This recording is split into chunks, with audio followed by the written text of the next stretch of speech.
علم جون سا ہے، علم طلبگار کا ہوتا ہے، پیسے والے کا نہیں ہوتا۔ آپ غریب کے بچے ہیں، اگر آپ میں سچ ہے، طلب ہے، پیاس ہے، دنیا کی کوئی طاقت آپ کو علم سے محروم نہیں کر سکتی۔ میرے پاس اگر کوئی روتا ہوا آتا جی میرے وسائل نہیں ہے، میں پڑھنا چاہتا ہوں، جھوٹ بولتے ہیں لوگ۔ آپ پڑھنا چاہتے ہیں تو سینکڑوں ایسی مثالیں اس ملک میں ملیں گی جو درختوں کے چھاؤں میں بیٹھ کے لالٹینوں کو لے کے پڑھنے والے بھی کہاں کہاں پہنچے ہیں۔ آپ کرنا چاہیں تو یہی وسائل ود ان دی لمٹس منڈی بہاؤدین میں بھی آپ بڑے انسان بن کے نکل سکتے ہیں، لیکن آپ کرنا نہ چاہیں، خود نہ کرنا چاہیں، آپ کے پاس ارادہ اور آپ کے پاس ہمت نہ ہو کرنے کی، تو یقین کیجئے آپ ہارورڈ میں بیٹھ کے بھی ترقی نہیں کر سکتے، اسٹینفورڈ میں بیٹھ کے بھی ترقی نہیں کر سکتے، ییلز میں بیٹھ کے بھی، کیمبرج میں بیٹھ کے بھی ترقی نہیں کر سکتے۔ تو پہلا راز میں نے آپ کو بتا دیا، کامیابی کا پہلا سیکرٹ، وہ پہلا سیکرٹ ہے شیئرنگ۔ اپنی آسانیوں میں، چیزوں میں دوسروں کو شامل کریں۔ ہمارے بابا جی تھے اشفاق صاحب، اشفاق صاحب کمال انسان تھے۔ اشفاق صاحب سے ہم نے بڑا کچھ سیکھا، لائیو بیٹھ کے سیکھا، سوال پوچھا کرتے تھے۔ ایک دن کہنے لگے کہ یار ایک دفعہ میں، اشفاق صاحب اور بانو آپا بتانے لگے کہ ایک دفعہ کہتے ہیں جی ہم اپنے بزرگ کے پاس چلے گئے، جن کو وہ اکثر زاویہ میں بابا جی کہا کرتے تھے، نور والے بابا جی، ان کے پاس چلے گئے تو انہوں نے کہا اشفاق احمد اگر تم چاہتے ہو کہ تمہارا رزق بڑھ جائے تو ایک کام ضرور کرو۔ انہوں نے کہا جی بتائیے کیا کریں؟ انہوں نے کہا جی اپنے رزق کو دھو کے کھایا کرو، جو رزق ہوتا ہے اسے دھو کے کھایا کرو۔ تو کہتے ہیں جی میں سمجھا شاید دال کو جیسے دھوتے ہیں اور چاولوں کو پانی میں بھگوتے ہیں، آٹے کو جون سا وہ پیسنے کے بعد گوند لیتے ہیں تو اس کے نام دھونا ہے۔ انہوں نے کہا نہیں نہیں نہیں نہیں نہیں، رزق دھلتا تب ہے جب اپنے رزق میں سے آپ کسی کو خیرات کر دیتے، بانٹنے والے کا رزق پاک ہو جاتا ہے، جمع کرنے والے کا رزق پاک نہیں ہوتا۔ تو پہلا سیکرٹ میں نے آپ کو بیٹا بتا دیا، اگر ترقی کرنی ہے تو آپ منڈی بہاؤدین میں بیٹھ کے ایک نیت پکی کر دو کہ یا باری تعالیٰ اگر مجھے تو مقام، مرتبہ اور عہدہ دے گا تو میں اپنے کرم پہ، جو تو نے مجھ پہ کرم کیا ہوگا، اس کرم میں دوسروں کو شامل کروں گا۔ آپ نیت کر کے دیکھ لیجئے، اللہ رستے کیسے بناتا ہے آپ سوچ نہیں سکتے۔ اللہ جون سا وہ بہترین رستے بنانے والا ہے۔ آپ کی یہ نیت مضبوط ہونی چاہیے کہ یا باری تعالیٰ میں منڈی میں بیٹھا ہوں آج، میں کل کو پڑھ لکھ کے ڈاکٹر بنوں، انجینئر بنوں، وکیل بنوں، جج بنوں، کچھ بنوں، میں تیری مخلوق کی خیر کروں گا۔ آپ پھر دیکھیں آپ کی ترقی کی سپیڈ کتنی تیز ہو جاتی ہے، کیونکہ اس ملک کا پھر المی ہے، ہر بندہ اپنے لیے جی رہا ہے، میں، میری ذات۔ آپ اپنی ذات کو ذرا ڈینائی کر کے دوسروں کے لیے سوچنا شروع کر دیجئے، دوسروں کے لیے وقت نکالنا شروع کر دیجئے، دوسروں کے لیے قربانی دینا شروع کر دیجئے، آپ کی زندگی میں انقلاب آ جائے گا۔ ہم کیونکہ خود کے لیے جیتے ہیں، اپنے لیے جینے والا کبھی ترقی نہیں کر سکتا، دوسروں کے لیے جینے والا ترقی کرتا ہے۔ سو پہلا سیکرٹ میں نے آپ کے ساتھ شیئر کر دیا، وہ کیا ہے؟ شیئرنگ میں برکت ہے۔ اپنے علم کو بانٹنے والے، آسانیوں کو بانٹنے والے، رزق کو، مال کو بانٹنے والے اور خیر کے کام کرنے والے زندگی میں زیادہ ترقی کرتے ہیں۔ دوسرا سیکرٹ آپ کو میں شیئر کر دوں، میری آج 40 سال کے قریب زندگی ہے، میں نے ڈھونڈا ہے کہ matric, intermediate, engineering, services, civil services, کسی کے کسی محاذ میں نے زندگی میں کامیاب ہوتے ان لوگوں کو زیادہ دیکھا ہے جو پڑھائی میں اتنے لائق نہیں تھے لیکن ان کو خود پہ اعتماد زیادہ تھا۔ اس کو سیلف کانفیڈنس کہتے ہیں۔ سیلف کانفیڈنس آپ کو آگے سے آگے لے جاتا ہے۔ میں نے تقریباً 10 سال پڑھایا ڈی ایس ری میں، گورنمنٹ کا ایک ڈپارٹمنٹ ہے، اس کا نام اب بدل چکا، کیو اے ای ڈی رکھ دیا گیا۔ ڈائریکٹریٹ سٹاف میں 10 سال پڑھایا اور بے شمار ہیڈ ماسٹرز، ٹیچر، مینٹورز میرے سے پڑھے ہیں گورنمنٹ کے۔ میں ان سب کے سب لیکچرز میں ایک بات انہیں کہتا رہا کہ بچے کو اچھی فزکس، کیمسٹری، انگلش پڑھانے سے اتنا فائدہ نہیں ہوتا جتنا بچے میں یہ اعتماد پیدا کرنا کہ تم کچھ کر سکتے ہو، اس سے فائدہ اس کو ہوتا ہے۔ آج یہ موٹیویٹ کرنے والے ٹیچروں کی پاکستان میں کمی ہے، ہمیں یہ ٹرینڈ چینج کر دیں۔ پڑھانے والا فزکس پڑھائے، کیمسٹری پڑھائے، بایولوجی پڑھائے، میتھ پڑھائے، لیکن خدا کے لیے بچوں کو موٹیویٹ بھی کرے کہ تم اگر کرنا چاہو تو کمال کر سکتے ہو۔ دوسرا سیکرٹ میں نے شیئر کر دیا، وہ کیا ہے کہ آپ کی خود اعتمادی آپ کو آگے لے کے جاتی ہے۔ اکثر کہا جاتا ہے کہ اگر نمبر آنے ہوں تو ذہین کے اتنے نمبر نہیں آتے جتنے یقین والے کے نمبر آتے ہیں۔ یقین والا زندگی میں آگے نکل جاتا ہے، ذہین پیچھے رہ جاتا ہے۔ سو اپنے اندر یہ یقین ضرور پیدا کیجئے اور یہ ہوپ ضرور پیدا کیجئے کہ آپ کی محنت جون سی ہے وہ ضائع نہیں جائے گی، اس کا کوئی نہ کوئی انجام اور صلہ ہے۔ تیسرا راز میں آپ کے ساتھ شیئر کر رہا ہوں۔ آپ زندگی میں اگر گرو کرنا چاہتے ہیں، ترقی کرنا چاہتے ہیں، آگے بڑھنا چاہتے ہیں، تو اپنا تعلق اپنے اللہ سے مضبوط ضرور کریں۔ اگر آپ کا بھروسہ، آپ کا اعتماد اپنے رب پہ ہے تو یاد رکھیے گا آپ کا رب آپ کو بہتر راستے بتاتا رہتا ہے اور بہتر راستے دے بھی دیتا ہے۔ بندوں پہ اعتماد کرنے والا آخر کار شرمسار ہو جاتا ہے، شرمندہ ہوتا ہے، لیکن اللہ پہ اعتماد کرنے والا اللہ اس کی لاج نبھاتا ہے۔ 3 چیزیں میں نے شیئر کر دی۔ چوتھی بات آپ سے شیئر کرنے جا رہا ہوں۔ اگر آپ آج سے عادت اپنا لیتے ہیں کہ ایک کتاب آپ پکڑتے ہیں اور اس کو پڑھتے ہیں تو آپ کے پاس کہنے بتانے کو بڑی باتیں ہوں گی۔ میں نے اشفاق صاحب سے ایک دفعہ پوچھا، اشفاق صاحب یہ بتائیں لوگ غیبت کیوں کرتے ہیں؟ بڑا سمپل سا سوال ہے، غیبت کیوں کرتے ہیں؟ ہم سمجھتے ہیں عادتاً کرتے ہیں۔ اشفاق صاحب نے جواب دیا کہ لوگ غیبت اس لیے کرتے ہیں، لوگوں کے پاس کرنے کو بات کوئی نہیں ہوتی۔ جب کرنے کو بات کوئی نہیں ہوتی تو وہ کسی کی برائی بیان کرنے لگ پڑتے ہیں۔ علم بڑھانا چاہتے ہیں تو کم از کم اپنی زندگی میں کتاب سے دوستی ضرور شامل کیجئے۔ جب ہم نے یہ پلان کیا بدل دو کا تو سوچا کہ کم از کم یہ ٹرینڈ ضرور بنائیں کتاب پڑھنے کا۔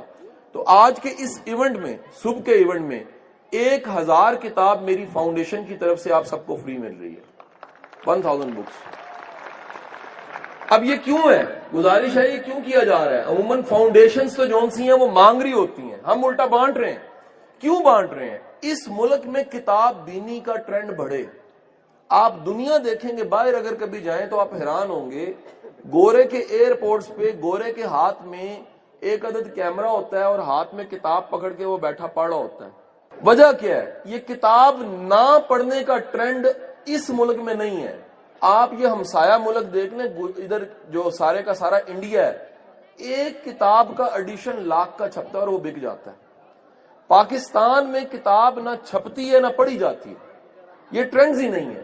تو کتاب بینی اگر آپ کی زندگی میں آ جائے، بکس اپنی زندگی میں شامل کریں تو کتابیں آپ کو پے بیک کریں گی۔ وہ گورے کی ایک بڑی معروف کوٹیشنز ہے کہ وہ کہتا ہے جی ریڈرز آر لیڈرز، جو مطالعہ کرتے ہیں وہ لیڈر ضرور بنتے ہیں، وہ لیڈ کرتے ہیں۔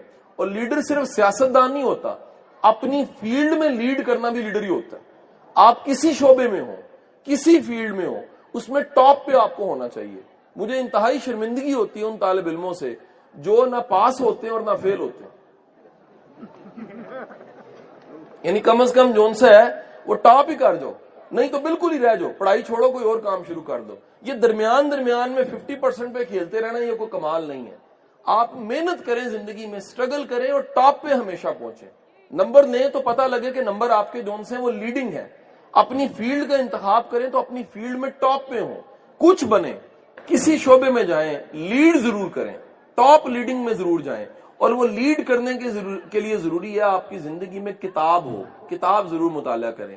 اگلا پوائنٹ آپ کے ساتھ شیئر کر رہا ہوں وہ یہ ہے، کبھی بھی بھیڑ چال کا شکار نہ ہو۔ ہمارے ہاں پہلے کے پہلے ٹرینڈ بنے ہوئے ہیں، فلانے دا پتر ہے بن گیا تو بھی ہے بن جا، فلانا ڈاکٹر بندہ پہ تو بھی ڈاکٹر بن جا۔ یاد رکھیں آج لیٹسٹ ریسرچ انسانی نفسیات پہ یہ ہے کہ ہر بندے کا کوئی ٹیلنٹ ہے اور وہ اپنے ٹیلنٹ کی وجہ سے زیادہ ترقی کرتا ہے۔ سو ڈسکور یور سیلف، اپنے اندر جاتی ضرور مانو۔ یا اقبال نے جسے کہا جی اپنے من میں ڈوب کے پا جا سراغ زندگی، کم از کم یہ تلاش ضرور کرو کہ اللہ نے تمہیں پیدا کیوں کیا ہے اور وہ کون سی سٹرنتھ ہے، وہ کون سی قابلیت ہے جس کے ساتھ پیدا کیا ہے۔ آج ریسرچ یہ بتاتی ہے کہ دنیا میں جتنے انسان پائے جاتے ہیں، 7 ارب دنیا میں لوگ ہیں، 7 ارب کی ڈویژن ٹیلنٹ کے اعتبار سے 34 ٹیلنٹس کی ڈویژن ہے۔ دنیا میں ٹوٹل جو ٹیلنٹس پائے جاتے ہیں وہ 34 ہیں۔ یعنی جتنے لوگ میرے سامنے بیٹھے ہوئے ہیں ہر بندے میں 1 یا 2 ٹیلنٹس پائے جاتے ہیں، اور وہ 34 قسموں میں سے 1 یا 2 ٹیلنٹ پائے جاتے ہیں۔ ریسرچ کا اگلا نقطہ یہ ہے، اگر عروج حاصل کرنا ہے، ترقی کرنی ہے تو اس فیلڈ میں کیجئے جس فیلڈ کے لیے اللہ نے آپ کو چنا ہے۔ ٹرینڈز کو فالو نہ کیجئے، جو مارکیٹ میں ٹرینڈ چل رہے ہیں اس کو فالو نہ کیجئے۔ یہ جملہ پکا رٹ لو، سکوپ فیلڈ میں نہیں ہوتا، سکوپ ٹیلنٹڈ بندے کے ساتھ ہوتا ہے۔ آپ کسی فیلڈ میں چلے جائیں، اگر آپ ٹیلنٹڈ ہیں آپ کے لیے جگہ بن جائے گی۔ آپ ڈاکٹر بن جائیں لیکن آپ کو کام نہیں آتا تو آپ رل جائیں گے۔ اس سے بدرجہ بہتر ہے کہ آپ بی اے ہی کریں لیکن اتنا شاندار بی اے کریں کہ اس سے بھی رستے بننے لگ پڑے۔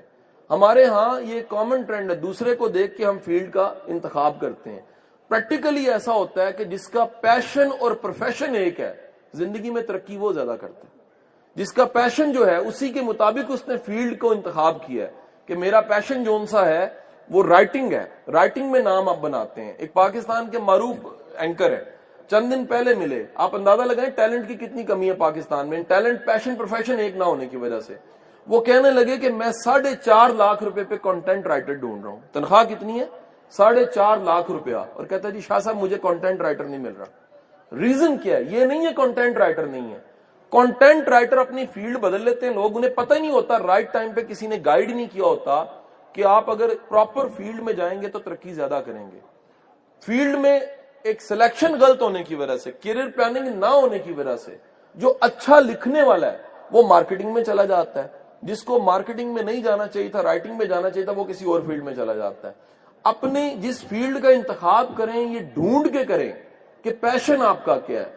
پیشن کو دیکھ کے آپ انتخاب کریں گے تو زندگی میں زیادہ ترقی کریں گے. اور آج کا آخری سبق، اس کے بعد میں سوال جواب پہ شفٹ ہو جاؤں گا.